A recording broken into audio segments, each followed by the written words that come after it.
Madrid. Permit me to use this opportunity to express my appreciation to him and the executives of the Football School, BusinessMen Fellowship of this chapter. For want of time, I just have this discussion to do with us. I must apologize for keeping you. And just as he said, you plan and one thing comes up. By the time we spoke early in the morning, I was ready for the bedroom.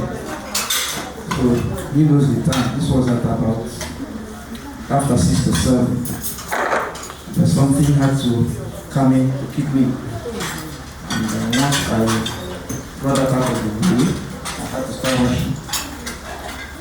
This morning, I chose to speak on these two disease entities, diabetes and hypertension.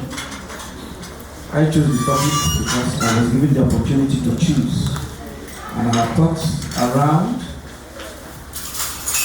what I should be speaking on. So I decided to go on something that I know will benefit almost every person who will be in this meeting. And two, something that is close to my specialty. I believe we're going to take some questions at the end of it. It's not long. I just want to lay emphasis on some areas. And then maybe we can complement by our questions. So the topic says diabetes and hypertension, the two silent killers to watch out for. Each time I remember hypertension, I always remember a very pathetic story. It's not about somebody, it's about me, it's about my family, it's about my in-law. And so I don't think I'll be taking to court if I narrate to us what happened. It's all lessons. This was a young man who had hypertension, but apparently overlooked it. I will tell you the reason why he overlooked it as we go on. However, the simple reason why he overlooked it was because hypertension on its own is asymptomatic. That means it doesn't have any symptoms to show. So one certain morning he sent me a message. He told me he was getting weak, easily tired, not being able to do the things he used to do as a businessman at Enugu there. So after asking some questions, I asked him to go and do a test. That was a kidney function test. He ran that test and sent it to me. The moment I saw the test, I knew that except God intervenes, the case is over or was over. At the level of his creatinine, 10 point something milligrams per deciliter. This is something that shouldn't be more than 2 in some places. So I told him the way medically is either dialysis or transplantation.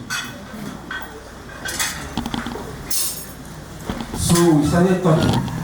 Of course, when he understood that scenario, he knew that there was a problem. He's not the well-to-do kind of person. So if you're talking about transplantation, then you should be gathering your millions. And if you want to get the best of it, then it may be better. You find your way outside. It's being done in Nigeria in some centers. But you know what I'm talking about. You know our system and how it functions. So from that moment, of course, he did some things. He started struggling for his life, moving from one place to the other. On one occasion, he even came to Enugu somewhere, eminent. I don't know where he went. But to cut the long story short, from that moment, his life was in and out of the hospital. We started dialysis. Of course, if you know what dialysis is all about, you know it cannot replace the kidneys. And it continued within a space of about 3 months, 4 or 5 months, the case was over. He died. And he was buried. The first son was still in SS, senior secondary class. And there are 5 in the family. So you can imagine the burden that has been left for the family. The wife is just a teacher in a private school. So you know how people who are privately employed, you know what their salary is like. So there's house rent to pay, you have to train the children and all whatnot. But thank God, God is helping us. So being my area and having seen things, I felt I should remind us about these 2 entities. Now, someone might be asking, next slide, please. What is hypertension? These 2 diseases are very vast on their own, but I've decided to bring them together by way of summary because they share certain things in common. So, right from the outset here, I'll be talking about each of them simultaneously. I hope we don't get confused. Now, the first thing that links the 2 is that when you talk about the definition, it is about numbers. So it's important you know your numbers. That means that I'm having headache. It's not synonymous with having hypertension. 1,001 things can cause headache. That I'm going to the convenience every 5 minutes to go and pee can also be caused by so many other things outside diabetes. So for you to be definite that these problems are existing, it is about the numbers. And you know one thing with us is that we are not in the habit of doing health checkups on ourselves. We wait until there's an alarm, then we begin to run helter-skelter. Today you will understand that for these 2 entities, by the time some of those alarms are coming, things are already getting late. So for you to say that somebody has hypertension, you need to talk about measuring the blood pressure. And once you measure the blood pressure and it is 140/90 and above, demonstrated to be persistent. That means not just once. Not that you went into a pharmacy and they got 150 and they say you are hypertensive. No, it doesn't go like that. You have to demonstrate a few more times that these numbers are not coming down. They are up there. Once you're able to do that at least 2 good times, that means I can check it today and I check it tomorrow or next. If I check it tomorrow or next and I'm getting the same thing or even something higher, automatically that person has hypertension. When I was doing my study 2005-2006, there's a church here, an Anglican church, I can't remember the name. I was doing my sample collection there because we were measuring blood sugar, checking BP. And this young man was going to work to do his business. So because it was a free thing, he just came in and sat down. When we checked the blood pressure, it was 230/130. I remember that case because it was tied to my story. Nothing was happening to him. He just came because he was passing by and saw people doing medical checks, walking majestically. A middle-aged man, I'm sure not up to 45. So I told him, please, that's a problem. Go and check up yourself. This blood pressure is not normal. And for that kind of blood pressure, that's not the type you wait to do 2 times. It is the one that is around 140/90 that you might want to check a number of times. At 230/130, that's a problem. The apparatus that you use to check it, the highest reading there is 300. So if somebody has 230, it means 70 more to go for him to hit the highest. Well, of course, he left. I don't know what he did with himself after that. But I'm just using that to illustrate to us that this problem can be in the body and you won't know. So unless you have that habit of once in a while going to check up yourself, which somebody should do once you are 40 years and above, you should form that habit at least once in a year. Go and run some checks on yourself and be sure that things are okay. Then on the side of blood sugar, diabetes, if you measure your blood sugar, there are different ways you can measure it. Either before you eat or after eating, or you do the one that help us to assess your blood sugar on the average. If you are running your fasting blood sugar, that's FBG, and you get anything 126 and above persistently again, then automatically that person has diabetes. If you are doing random blood glucose, that means after you've eaten or just by way of chance, and you get anything 200 and above, then there's a problem with your blood sugar handling.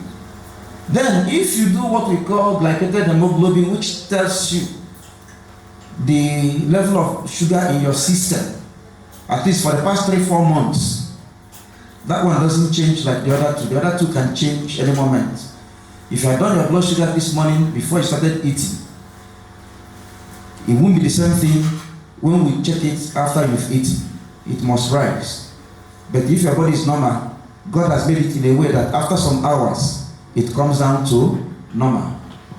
So if you get anything using any of these parameters above these figures, then you need to be more serious with your health.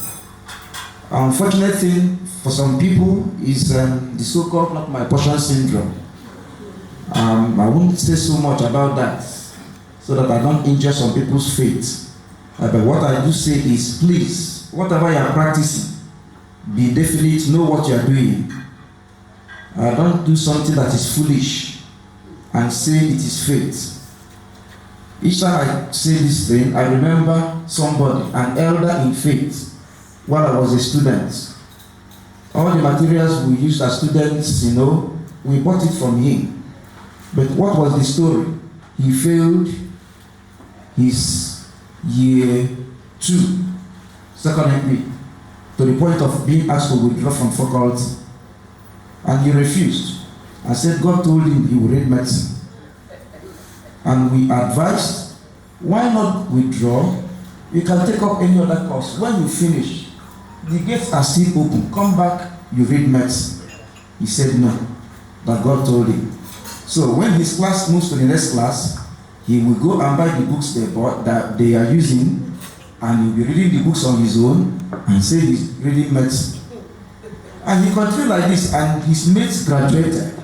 His mates were a year ahead of us. So his mates graduated, we graduated, the state behind us graduated. He was still at NAU reading medicine. At the end of the day, medicine he didn't read. I'm not sure he even came up with the certificate.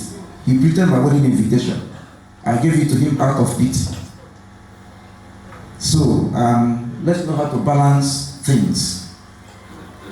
So that is the first point. Linking these two things together is about numbers. You must know them. Then the next thing is the risk factors. Next slide. The two of them, again, they share common risk factors. And let me say it now, that sometimes you may have one of them. Scientifically, 50% of people with hypertension will end up or may end up developing diabetes, and vice versa, because they have some common mechanisms in common. That is why if one is there, please always make sure you check for the other. So we can see that they share common risk factors. Now the risk factors in red are the risk factors you cannot modify, you can't change it. We call them non-modifiable risk factors. The ones in blue are the ones you can do something about. In other words, if you're able to take care of any one of them, you are reducing your chances of developing any of these entities. So what are those factors? Increase in age, family history, your race. Well, of course, whether we like it or not, everything bad always comes from the black people. So That is the white. So it's for you and I to do something to tell our own story.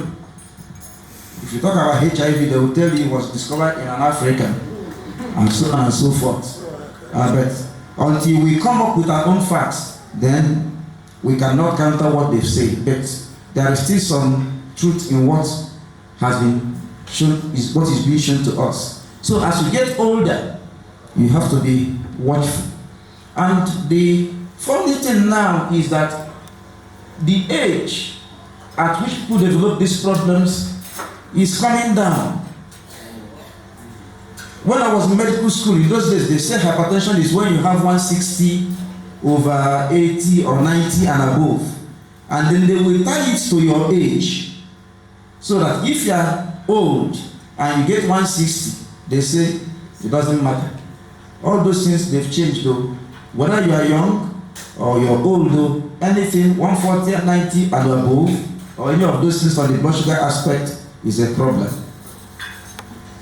So, you see young men, young women coming down with these problems. And these are lifelong problems. The reason is because of the way we live. And that is where the risk factors in blue come in. Obesity or overweight, lack of exercise. These days, IT, you can sit in one place and do your business for the whole day, isn't it? The buttons are all over and around us. And to make things worse, AI has come. Artificial intelligence, isn't it? So each of these things, they have their own good sides, they have their own bad sides. So when you sit in one place and you're accumulating fat, when I was small, we used to see it as evidence of good living. When you saw your 1,005 and you're throwing your hands like this.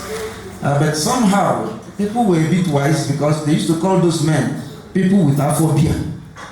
So how did they know that it was beer that was making them to have protruding stomach? So that's obesity for you. Obesity is not about your weight. Some people come to the clinic, they say, what is my weight? Your weight, yes, it can play some roles, but it is more about the fat in the system. So for men, we accumulate fat more in the tummy. For the women, it is at the hips. Okay, so you can determine these things. Just take a tape and run it around your tummy at the level of the umbilicus, provided your own is not sagging. You know, when there's too much fat, your umbilicus will now be going towards your pelvis. It's not that one. If you do that tape and you are a man and yours is more than 94 centimeters, please begin to watch it. If you're a woman and yours is above 80 centimeters, begin to watch it. Well, these are European values. But I must tell you that the few studies we've done around here gave us even something lower. Men was about 83 or so. So that means if you take a tape and put it around your tummy and you have anything, but let me just go with the standardized values. 94 centimeters and above, it means you are accumulating excess fat. For women, 80 centimeters. And how do you become overweight? Sitting in one place, no exercise, no activity, no nothing. You can drive around the whole place. Your church is behind this place. You must drive to the church because you have a car. You can easily drive to this place and as a means of exercise, isn't it? You come to the church during praise and worship. Please dance and dance very well. Anything that makes you to sweat helps you to burn off the fat. The fat you have in the tummy is toxic. It's not good at all. Because it's also deposited around the organs in the abdomen, the liver, and then these things, they impact negatively on the function. So, obesity, lack of exercise, physical inactivity, they all go hand in hand. Now, unhealthy diets,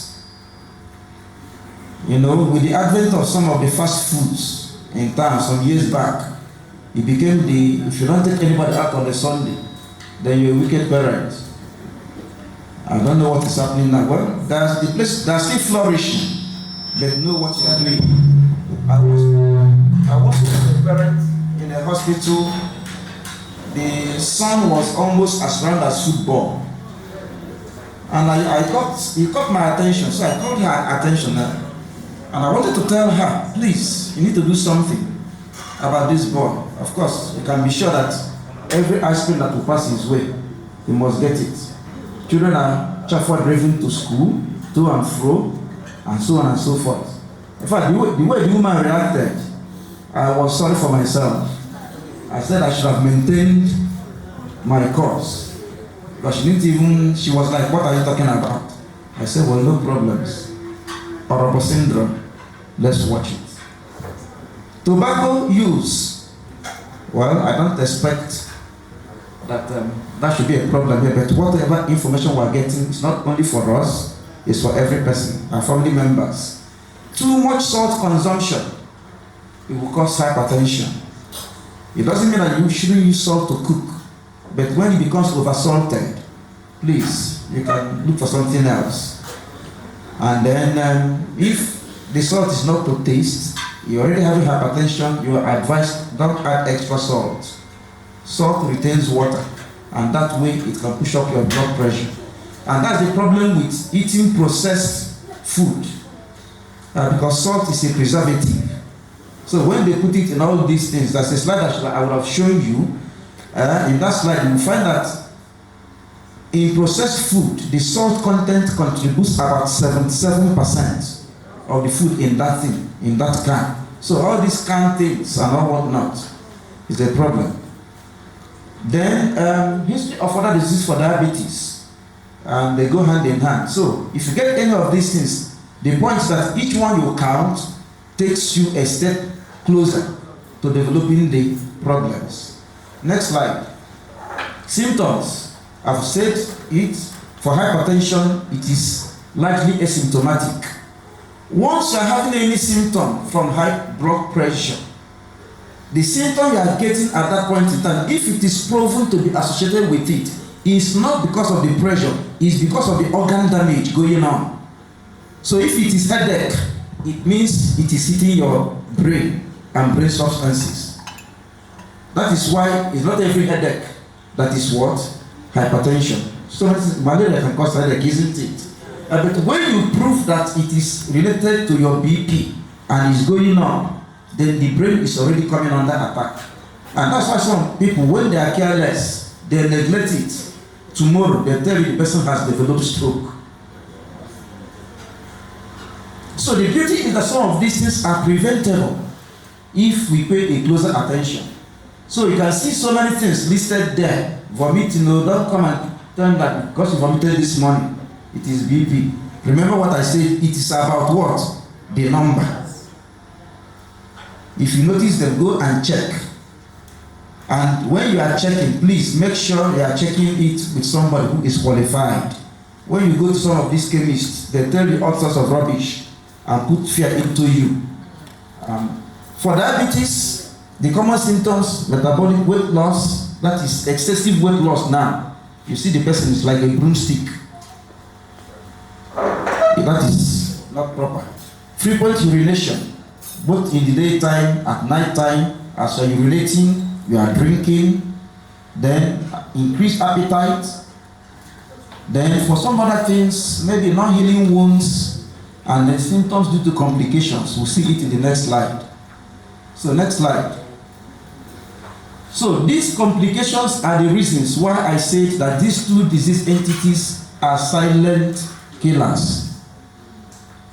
And I must tell you that most of these complications do not have cure.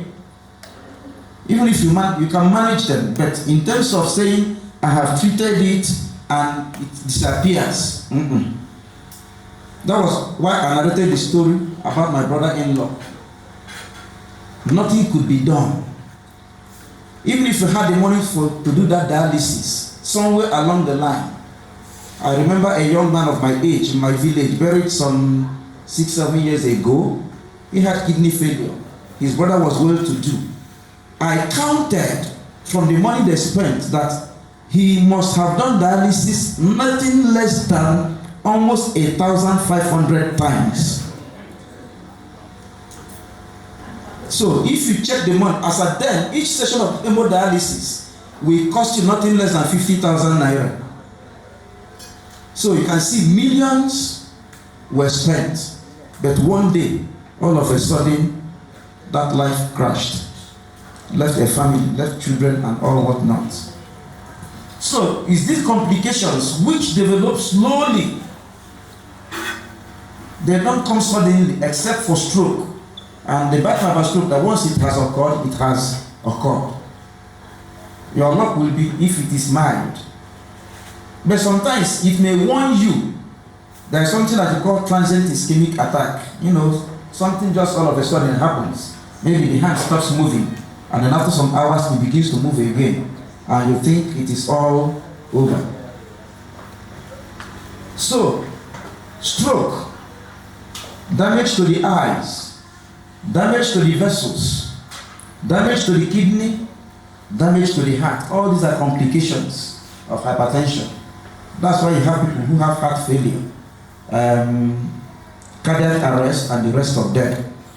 Hypertension can do all that, and you know that most of these things, they are irreversible. If you develop heart failure, we will manage you, but you will not be cured. We'll just be managing the symptoms, and life continues. And I tell you that it will get to a time, because as the days go by, the organ is getting weaker and what? Weaker. It will get to a point one day. So on the side of diabetes, you see, they still do the same thing. They can affect the eyes, it can affect the kidneys, it can affect the nerves. All those people that come complaining of burning feet, pins and needles, abnormal sensations, not having good feelings on your feet and all whatnot.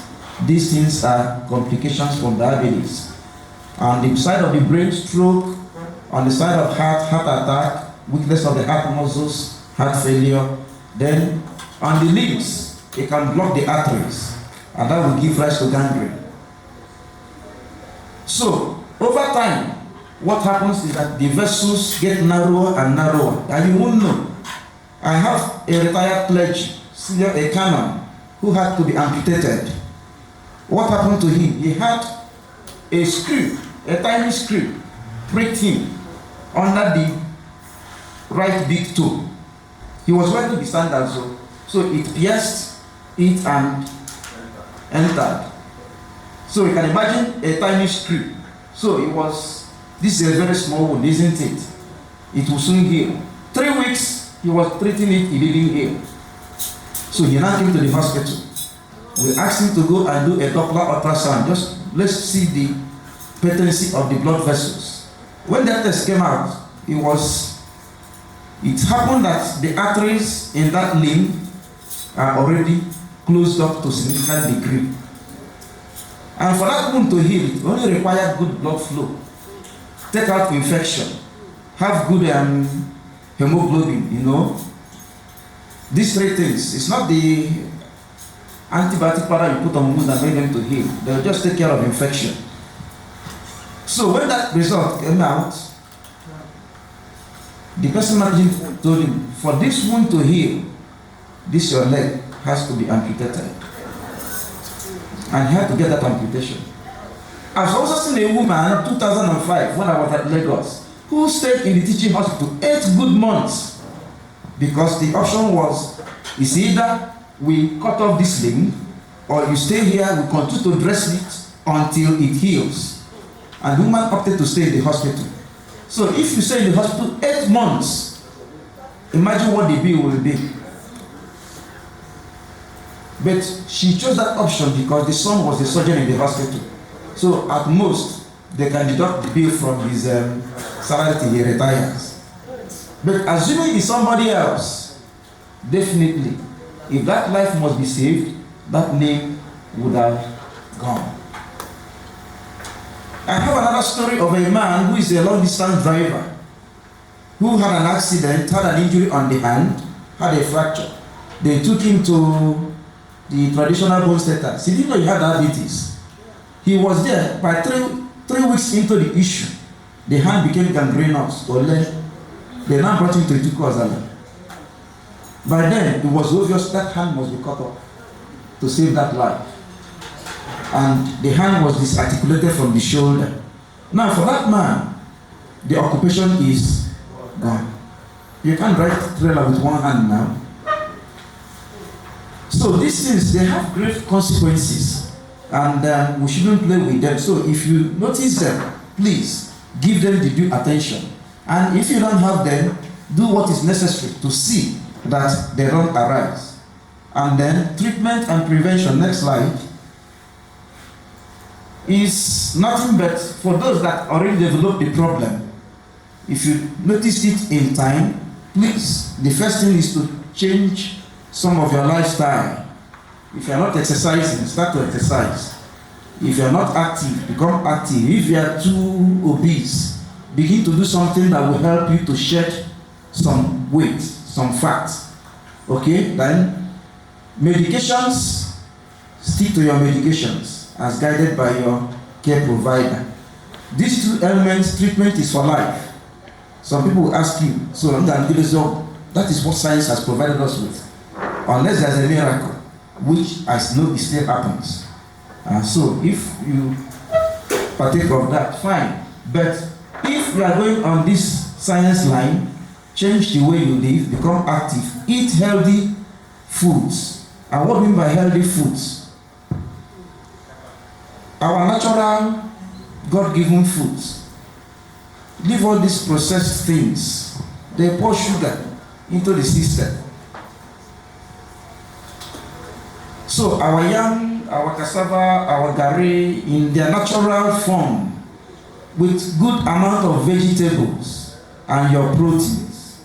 Then avoid too much salt, we've said. Avoid too much fries, especially deep fries. It will help. So these are the two arms.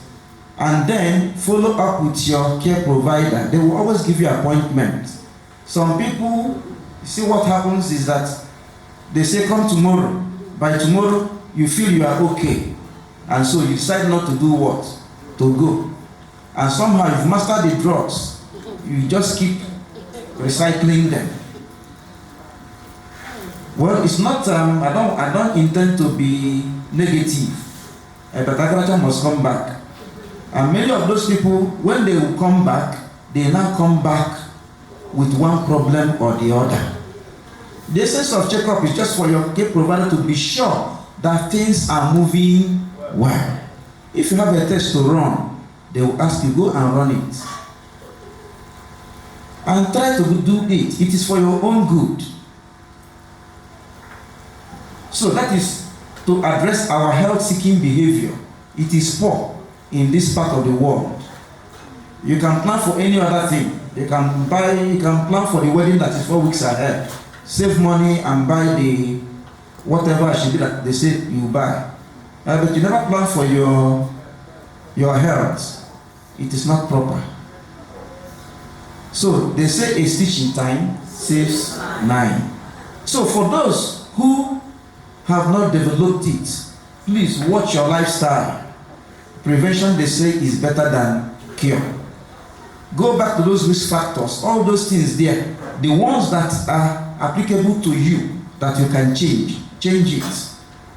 I've said the ones in red, you can't change it. You cannot make yourself to get younger, no matter which kind of cosmesis you do. If you are 90 years, even if you are looking like me, you are 90 what? Years. Yeah, the skin may be 9, maybe 50. The organs inside are what? 90. So there's no amount of, you can't change being black, even if you go and bleach. The genes in you still says that you are what? A black person. Family history. That my brother, my father, my mother has this problem. You cannot change it, isn't it? You can't take it out from that person. But because we share some genes in common, if that person has any of the problems, then that is +1 for you.